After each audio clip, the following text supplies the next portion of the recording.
ዛሬ በተደረገው የብሔራዊ ባንክ ጨረታ አንድ የአሜሪካ ዶላር በ154 ብር ከ40 ሳንቲ የኢትዮጵያ ብር ተመንዝሯል።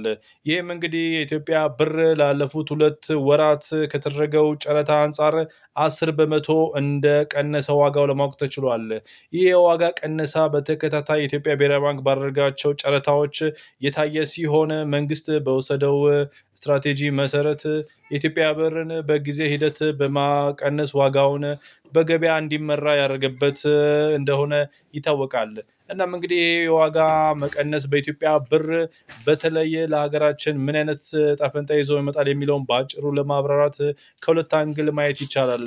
በመጀመሪያ ደረጃ ለአጠቃላይ ለተጠቃሚው ህብረተሰብ ምን አይነት ችግር ይፈጥራል የሚለውን ነገር ስንረዳ በዋነኝነት የዶላር ዋጋ መጨመር ከውጭ የሚመጡ እቃዎች ለምሳሌ እንደ ኤሌክትሮኒክስ፣ መኪና መለዋወጫዎች፣ ሌሎች ገቢ እቃዎች ላይ በጣም ከፍተኛ የዋጋ ንረትን ያስከትላል።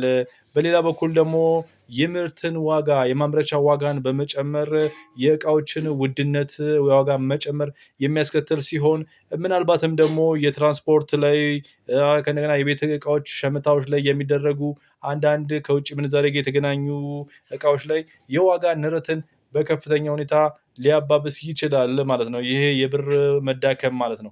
በሌላ በኩል ደግሞ ለቢዝነሶች ብንመለከት በዋነኝነት ለቢዝነሶች የሚያጋጥመው ችግር የውጭ ምንዛሬ መናር ነው ከብር አንፃር የሚገዙበት ሁኔታ።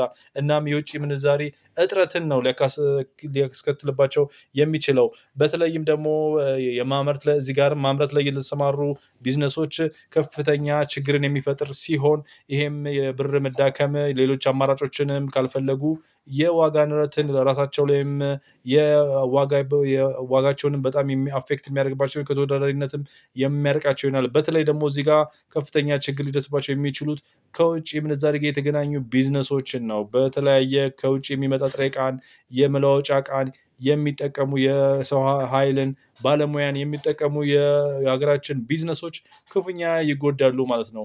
እናም እንግዲህ ትላንትና እንደነገርኳችሁ የኢትዮጵያ ብሔራዊ ባንክ በየ15 ቀኑ 50 ሚሊዮን ዶላር ጨረታ እያካሄደ ይገኛል እና በዛሬው ዕለትም እንዳደረገው ጨረታ እንዳሳወቀው መሰረት 17 የንግድ ባንኮች ተጫርተው አንዱን የኢትዮጵያ የአሜሪካ ዶላር በ154 ብር ከ40 ሳንቲ ነው የገዙት።